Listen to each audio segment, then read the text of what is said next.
ആരോഗ്യം, അടിസ്ഥാന സൗകര്യങ്ങളും അടിസ്ഥാന ആവശ്യങ്ങളും ഇല്ലാതെ വിഷമിക്കുന്ന നിങ്ങളുടെ ജീവിതം, ജോലിയില്ലാതെ വിഷമിക്കുന്നവർ, സമാധാനം ഇല്ലാത്തവർ, വീട്ടിൽ ആലങ്കലപ്പെട്ട് കിടക്കുന്ന ജീവിതം, ഇങ്ങനെ ജീവിത പങ്കാളി കിട്ടാത്തവർ, അവർ മക്കൾ ഇല്ലാത്തവർ, ഇങ്ങനെ എല്ലാ ഇല്ലായ്മക്കാരെയും ഈ അമരോത്ഭവ ദിവസം ഈ സർപ്പങ്ങളെല്ലാം, ഈ തിന്മകളെല്ലാം മാതാവിൻ്റെ ചവിട്ട് കൊണ്ട് തകരട്ടെ എന്ന് പ്രാർത്ഥിക്കുന്നു.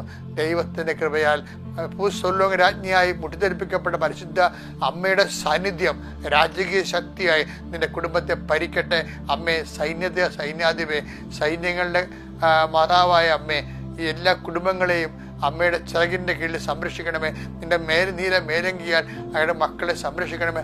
അമലോത്ഭവത്തിൻ്റെ ആത്മീയ ശക്തിയാൽ നിങ്ങളുടെ തിന്മകൾ, നിങ്ങളുടെ ഭാരങ്ങൾ, നിങ്ങളുടെ രോഗങ്ങൾ, നിങ്ങളുടെ അവശതകൾ യേശു ക്രിസ്തുവിൻ്റെ നാമത്തിൽ മാറിപ്പോട്ടെ എന്ന് പ്രാർത്ഥിക്കുന്നു. Praise the Lord.